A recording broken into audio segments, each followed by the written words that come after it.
Each year, thousands of Australians lose huge sums of money on offshore online gambling sites. Their money's taken from them in a clear breach of Australian law, which is perhaps surprising given that the management sites for these online casinos are based here. Critics of the rapidly growing industry say the companies get away with it because the laws are weak and never enforced. Matt Peacock takes a look at whether Australian authorities are doing enough. So let's choose a game. Here we go. $4.40 game. Beautiful. Straight in.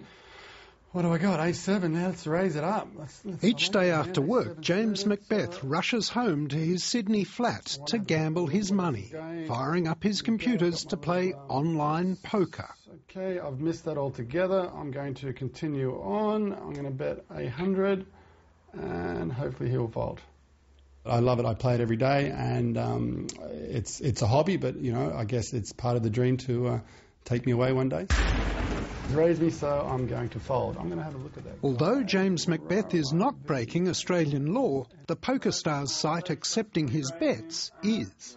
I kind of figured it was legal to play, but maybe the companies weren't meant to be providing the poker to the players. But it's not immoral, it's not terrible, so I continue until someone tells me to stop. The internet gambling sites are not allowed to offer casino, poker, bingo, other forms of gambling to Australians.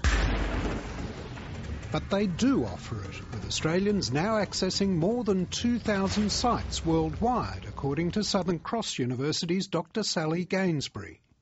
Estimates indicate between 1 and 4 and as much as 30% of Australians have gambled online, but one of the biggest problems is we really just don't know enough about internet gambling. This is a massive multi-billion-dollar industry.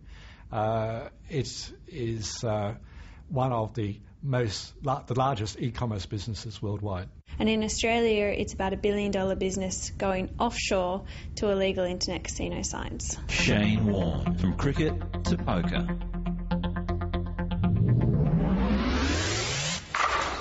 Many of these sites openly promote themselves through high-profile Australian sporting sponsorship. But 2 months ago in the US, which has a law similar to Australia's, the FBI charged the founders of Full Tilt Poker and PokerStars and others with fraud and money laundering. And today, Full Tilt Poker's been shut down by the Channel Island authorities where it's registered. The FBI has reportedly been helped in its ongoing inquiries by Australian tycoon Daniel Svechkov, who was also arrested at this Las Vegas casino, but is now under police protection. The gambling sites involve much more than poker, replicating full casinos online.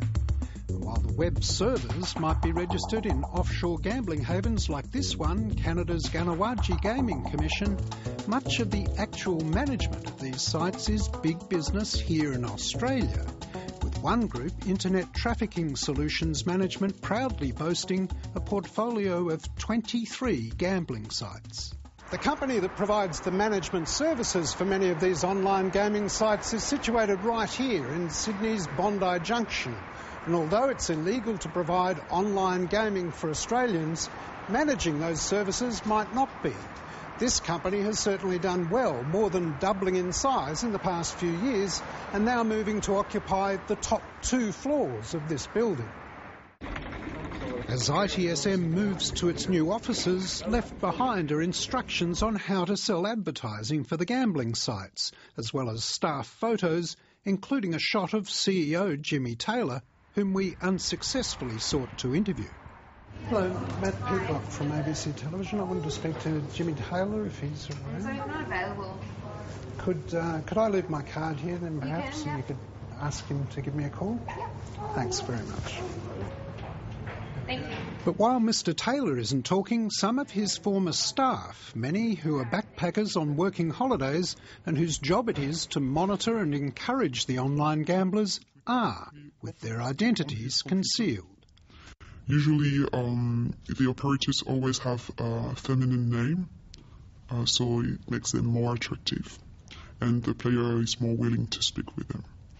And they are asked to be very friendly, sometimes flirty, so and to make them deposit. You know, a lot of players that I've spoken to, they've lost their homes, and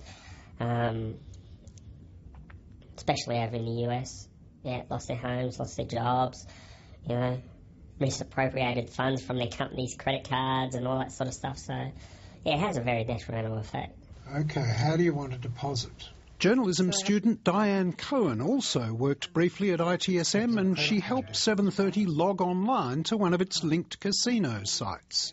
Using an Australian credit card, we deposited some money to gamble, and within minutes were being helped online by someone who said that they too were in Sydney. Ha ha, wish I am. We are in Sydney as well, so enjoying the bad weather as well. Ha ha ha. So they shouldn't even be able to take Australian dollars. So they've just broken the law because they know I'm in Sydney, I'm betting Australian dollars, yes. And they're in Sydney. Yes, yeah. Right. This is an issue which has not yet been tested at the Australian level, and indeed in respect of the federal legislation there hasn't been any enforcement since the law was introduced in 2001. Gambling law expert Jamie Nettleton says the management companies here appear to be in the clear.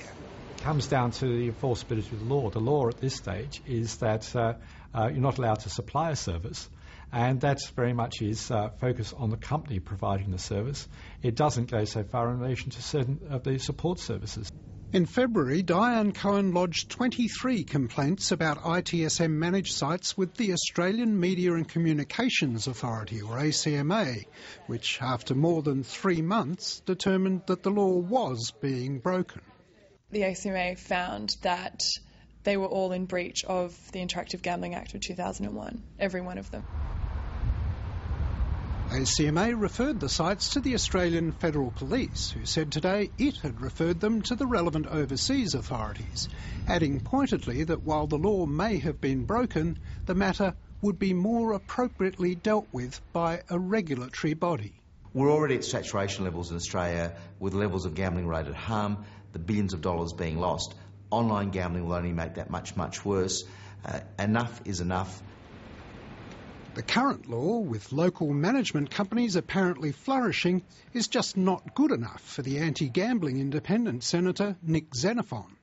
If it looks like a duck and quacks like a duck, well, then legislation needs to make sure that it covers this sort of conduct if it's causing harm. Certainly online gaming and online wagering is increasing very, very quickly, and I think we've got an opportunity here to stamp on problems before they become big problems.